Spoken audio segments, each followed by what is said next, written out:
Pirates dropped game one in Arizona 5-0, and it may have started to answer a question many of us have had for a long time. How the hell are you going to use all these pitching prospects? That's next on Locked On Pirates.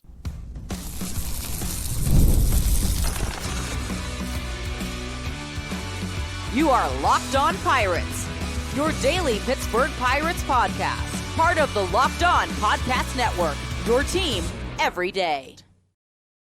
Welcome to Locked On Pirates. I'm Gary Morgan. Today we're going to talk about a potential glimpse into how the Pirates plan to use all these pitching prospects that are on the cusp. The offense improving, but with no power, it just isn't enough. And we'll wrap with a few more tweaks I'd like to see Don Kelly make to his roster usage. Well, let's start with, I think, probably the biggest takeaway from last night, because we can crow all day about the 5-0 loss and a ninth shutout, for the Pirates this season. And we will when we start talking about the offensive side of this. And Andrew Heaney certainly didn't have a great night in Arizona, but that happens on occasion. Braxton Ashcraft made his major league debut last night, and he was the Pirates' top seventh prospect. I'm not sure a lot of people really expected to see him. There's been a lot of crowing for Bubba Chandler, and we already saw Thomas Harrington, and tonight we're going to see Mike Burrows. So we're already seeing a lot of the youth come up here. We've seen them use Carmen Mlodzinski in the starting role. We know he's got that bullpen experience.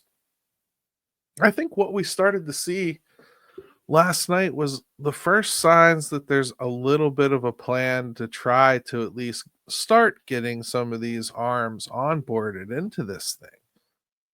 And to be honest, I've been worried about it for for the better part of it, over a season and a half, I'd say. How are we going to actually use all these arms? And I think that the common answer from most fans has been, well, we'll trade some of them.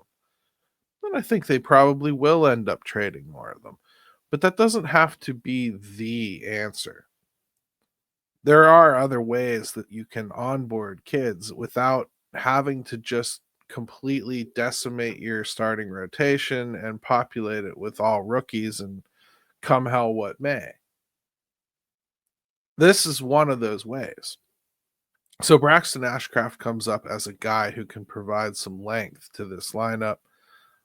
It was his scheduled start night, so you could have expected him to give you a little bit of length. And he came in to support a start that had already been taken in the wrong direction by Andrew Heaney. So he comes in, it's 5-0. He finishes the game out. The final 3 innings, really good stuff, saves the bullpen that was taxed and tired.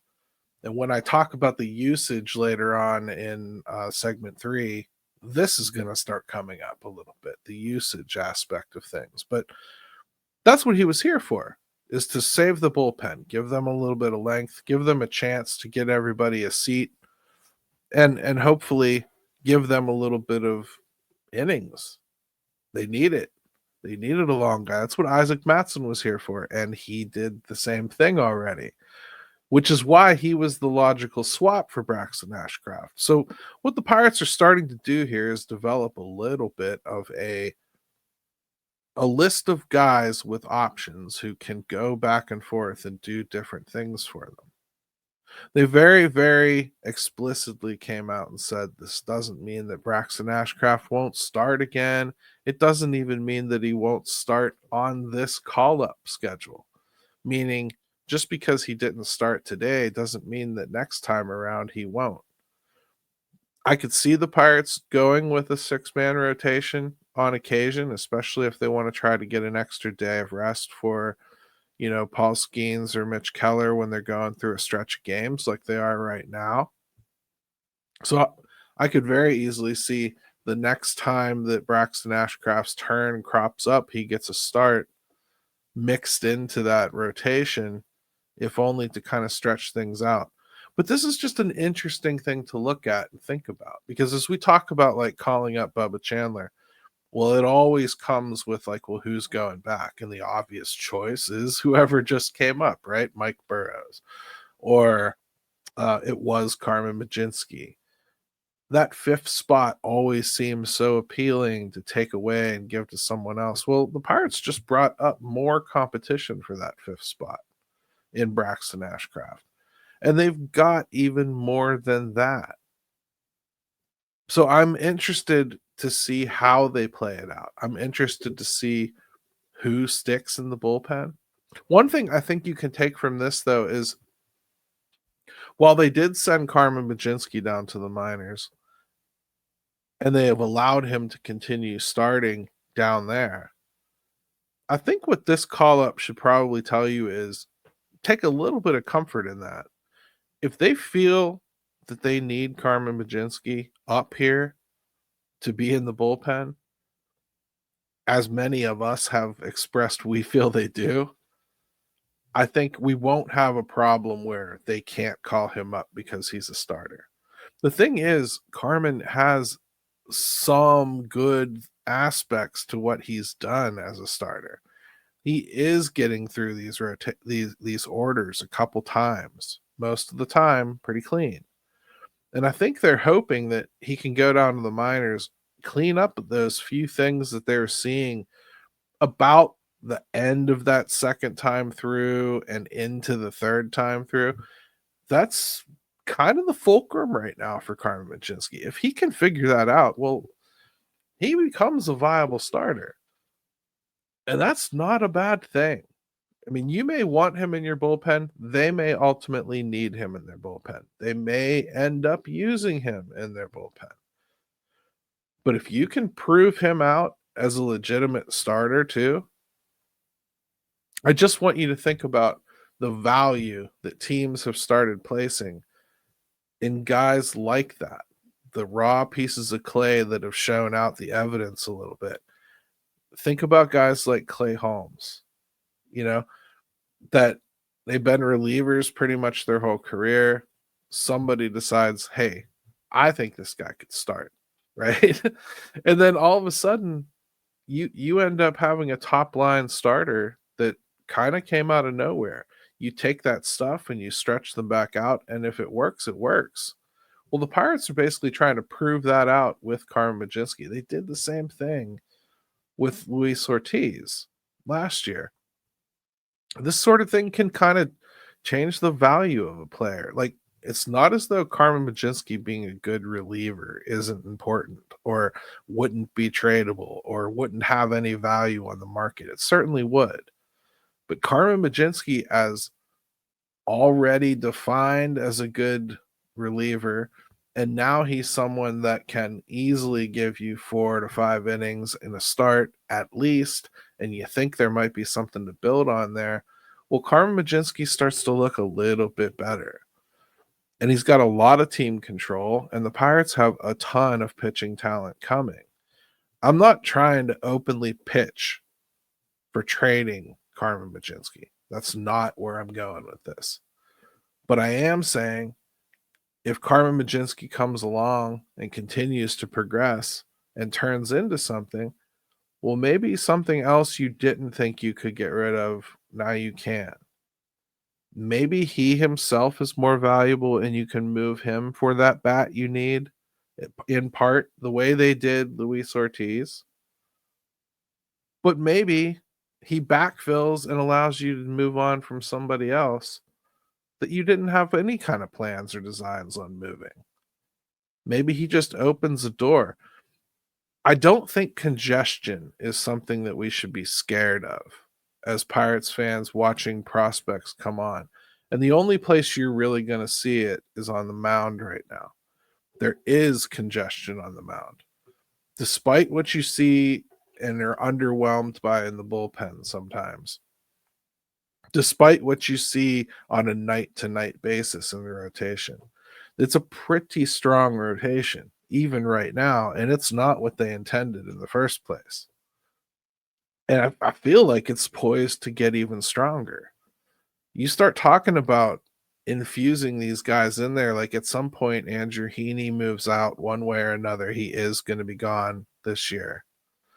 And then that's going to open up two spots in this rotation, really. So having guys like Carmen Majinski and Braxton Ashcraft and Mike Burrows all kind of trying to take bites at the outside of that apple, even as you pine for Bubba Chandler to come up here and just be anointed, I think it's incredibly interesting. It's probably, to me, the most interesting story to follow this whole season. I'm really curious to see how it plays out.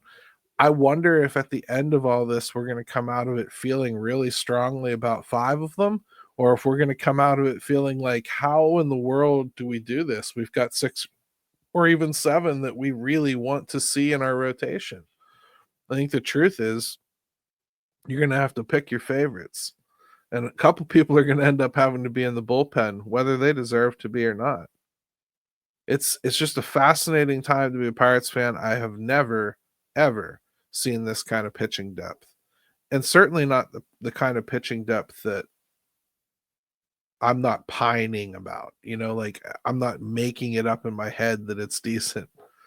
Braxton Ashcraft, you can't tell me that he didn't look like a full-blown MLB pitcher last night.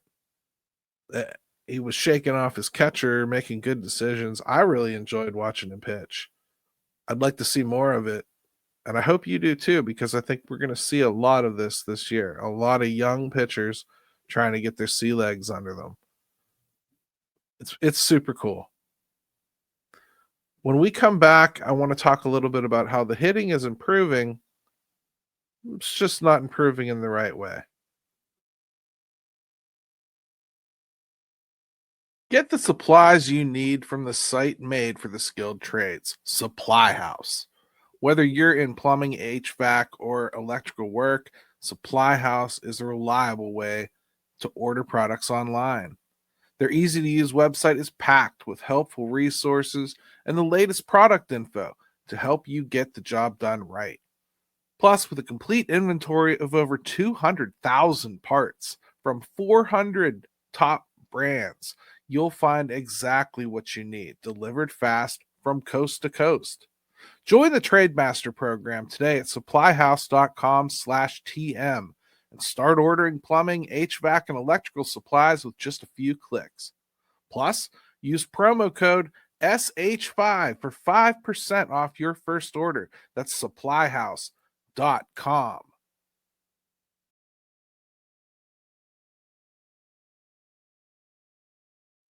All right, welcome back to Locked On Pirates.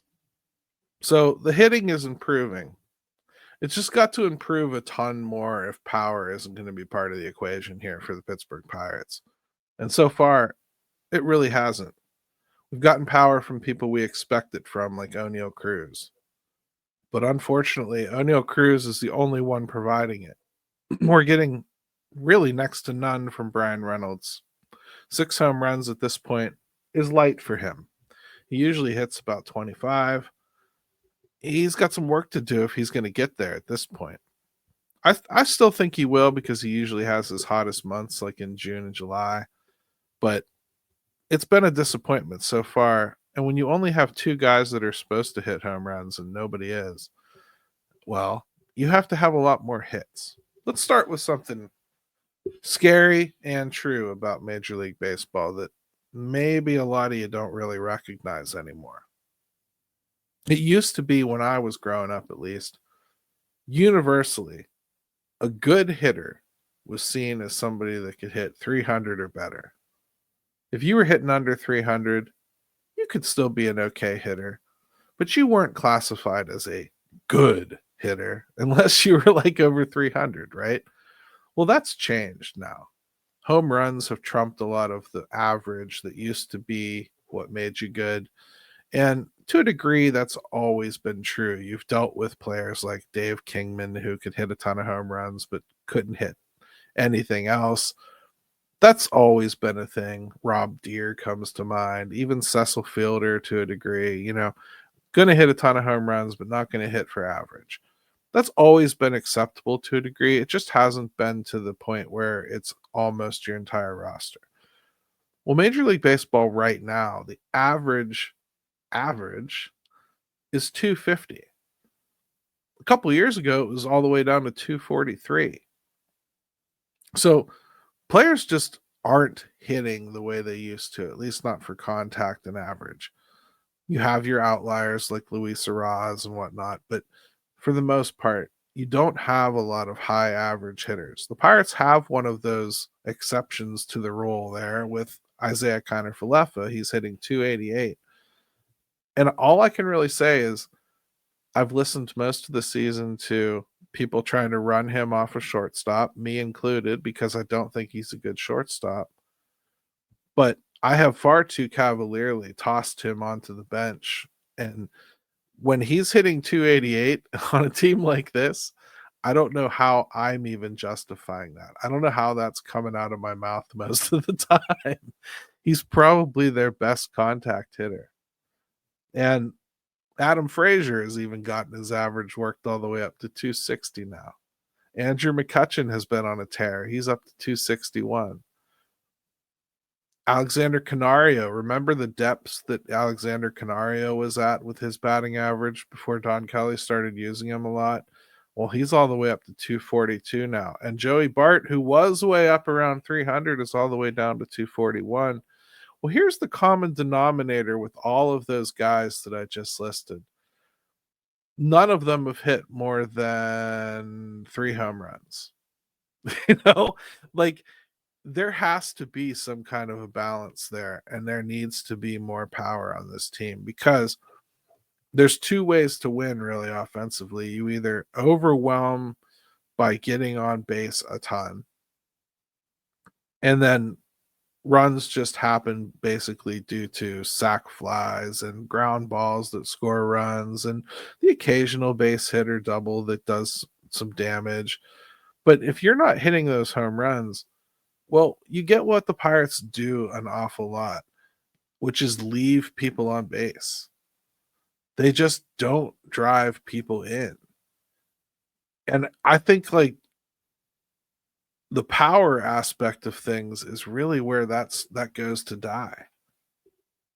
I'm not 100% sure how the Pirates can fix it short of changing the talent. I don't think there really is anything like that out there. I don't think you just have some kind of magic pill that replaces a major skill set like that. But I can tell you Oneil Cruz isn't enough.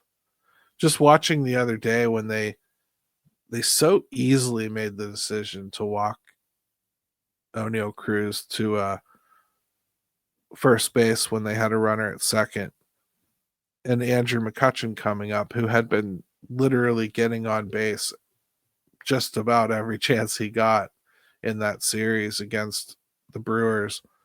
To see them make that decision still, well, that should probably tell you exactly what I'm trying to get across to you.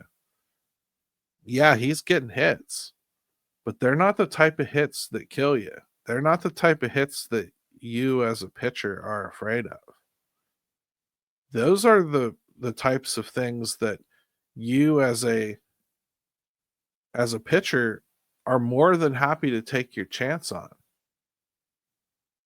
Because what good does it do you to face somebody that can kill you with one swing, as opposed to trying to make the Pirates kill you by death by 1,000 cuts? That's what happens when your team is a singles hitter team, a team that just isn't getting anything done.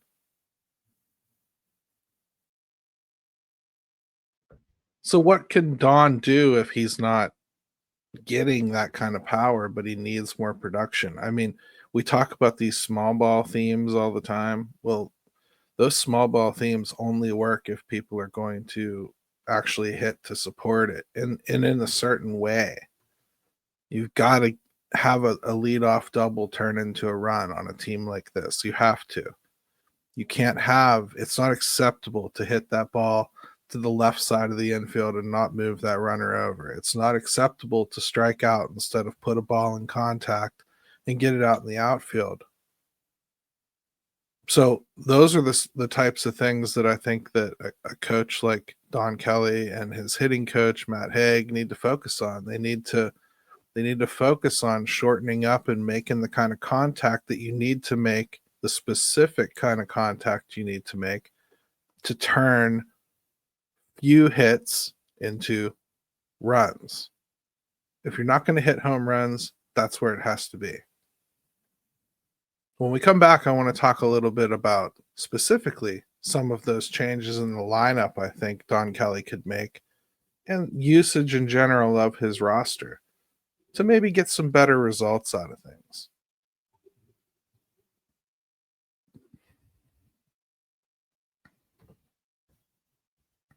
All right, welcome back to Locked On Pirates. Let's talk a little bit about some things that I'd like to see Don Kelly change in his usage. First, Joey Bart has really been struggling recently. I think he has 3 hits in his last 33 at bats. And the power just hasn't come along. 1 home run. He has gotten cheated a few times, got 1 stolen for sure, and a couple that were wall scrapers on the wrong side of things. You know, it's not as though Joey Bart has done absolutely nothing, but defensively, he's not as good as Henry Davis. And offensively, he really hasn't earned being in the middle of that lineup right now. Doesn't mean that he won't be again. Doesn't mean that we should put him on the bench and never use him. But I do think there needs to be a little bit more balance between how much they're using Henry Davis and how much they're using Joey Bart right now. And even when they use Joey Bart, I think it's time for him to maybe drop in the lineup just a little bit. They do have some things lengthened out a bit, and let's talk about ways they can lengthen it even more, because I like Oneil Cruz in the leadoff spot. He logically makes sense. He steals more bases than anybody on the team. He's been hitting better than almost anyone on the team. His on-base percentage is great. He's walking. Functionally, he's a really good leadoff hitter. But on a team that has absolutely no power whatsoever, there's a big part of me that is starting to think, well, you better get the little power you do have in a run-producing part of that lineup. I argue with myself about this one, though, because there are times when the bottom of the Pirates' order has really carried the day. So after that initial leadoff, you do have situations that crop up that IKF and Adam Frazier have primarily been at the bottom of the order, setting the table for the top of the order again. So after that initial go through the lineup, I'm not so sure it matters. And maybe in that case, you just leave Oneil Cruz where he is. The thing is, man, I'd really like to see Oneil Cruz hit a few more home runs with guys on base. And it seems like almost all of his home runs are solo shots. Part of that is because you get pitched differently when the bases are empty versus when the bases have, traffic. But another part of it is, I think just hitting leadoff, the opportunities aren't there quite as often. I understood moving Brian Reynolds out of the 2-hole. I think that's a good way to go. But at the same time, it might be time to move him back to the 2-hole, if only because Andrew McCutchen has been hitting much more consistently, and I think I wouldn't mind putting him back down to like 3. And again, they probably need to start considering not playing him constantly in an effort to keep Joey Bart's bat in the lineup and let Henry Davis catch a little bit more.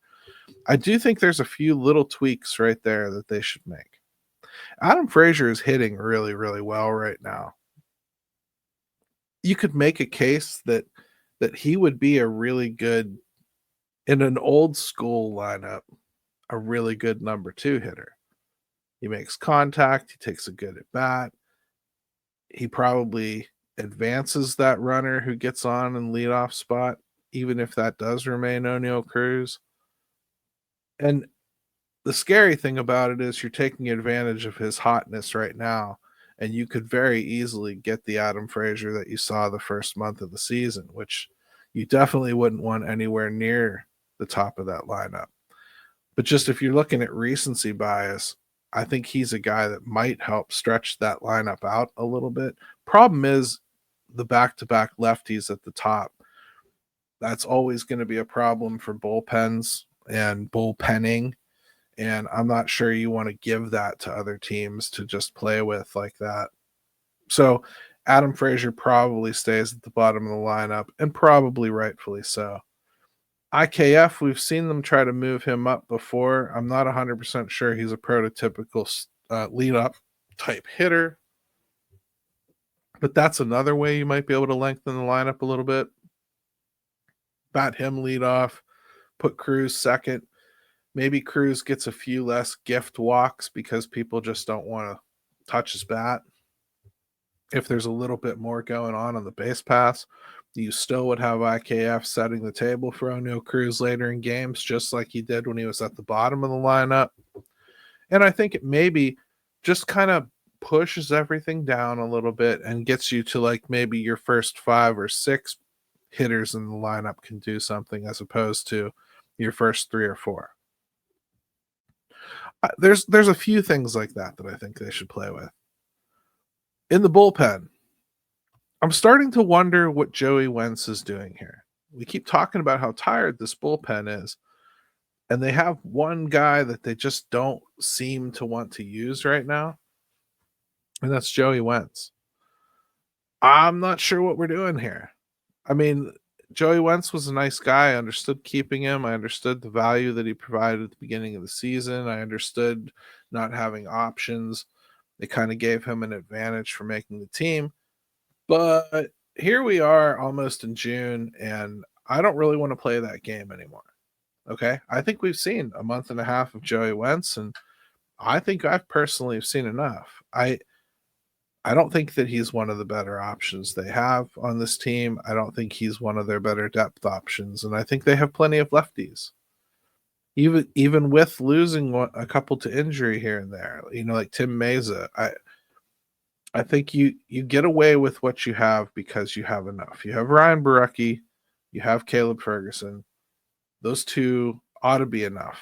They really ought to be enough. You don't need to have 5 lefties in a bullpen. You don't need to have 4. 2 or 3 is enough. And I think they can get away with replacing Joey Wentz with somebody, and not unlike a Carmen Mlodzinski, or bring Chris Stratton back up here, or somebody like that. You need some guys that can give you a little bit more versatility. What I'm seeing so far from Don Kelly is he's got about 4 or 5 guys that he likes using in the bullpen, and he's got 2 or 3 that he doesn't. And that tends to make the bullpen more tired than it need be. That said, when we watch other teams, when the Pirates face them on the road or even at home, what do you see? You see a lot of the same relievers every single day, right? Like the same 2 or 3 guys come out, depending. If you kick their starter out like in the 3rd inning, you're going to see some weirdness. But you get to like that 6th, 7th, 8th, 9th inning, it's the same guys just about for every team. Well, the Pirates haven't been that way. Believe it or not, they really haven't. We talk about them being super stubborn on stuff like that, but they haven't been. They have used 10 or 15 different guys in that 7th inning, and they've moved that all over the place. I just think like we need to get Don Kelly a mix that he feels more comfortable with going into the depth of. So there's a few roster changes there that need to take place. And the other guy that I just think it's time for the Pirates to really kind of do something right by is Jared Triolo. I understand what he provides with the glove, and I appreciate it. I can even justify it being a bench thing that a good team would want to have. A guy that you can put with a sterling glove just about anywhere on the diamond and hope to get something good out of. There's value in that.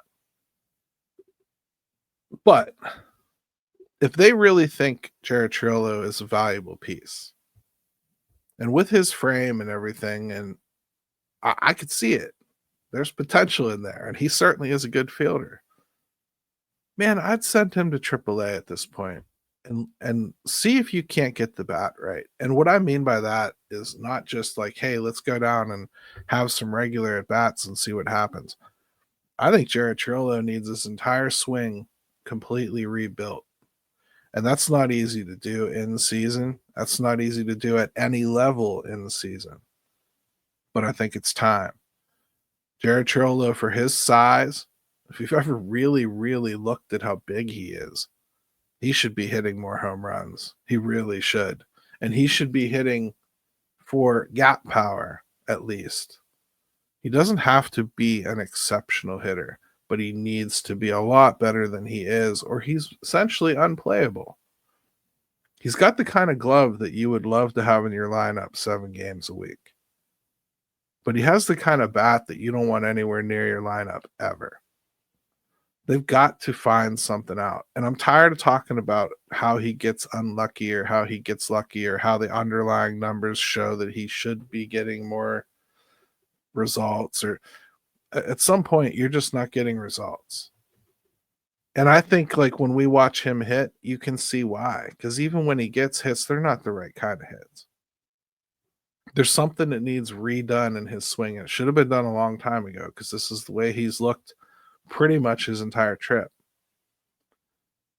But I think at this point, if you want the best of this player, you have to go back into the shop and reconstruct something with that swing.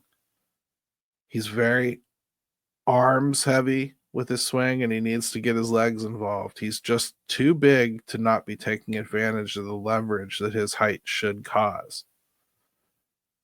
That should be something that a team would take pride in, seeing if they can figure that out for a player. I just don't think that he's a very useful player if they don't. So now might be the time to make that change. Other than that, Don Kelly's done a pretty good job. Thank you for joining me for another episode of Locked On Pirates. Hope tonight's game goes a little better with Mike Burrows. Arizona Diamondbacks are a good baseball team. They just got back to 500. And pay attention to Andrew McCutchen, too. One more hit, and he ties Arky Vaughn for 9th on the all-time list for the Pittsburgh Pirates in hits. And I'm sorry, that sort of stuff is exciting, especially in a day and age where teams, especially teams like Pittsburgh, don't keep guys for very long into their careers. Andrew McCutchen's probably the last guy that's going to do some of this stuff. So pay attention and enjoy it and soak it in. That's all I got. Let's go Bucks.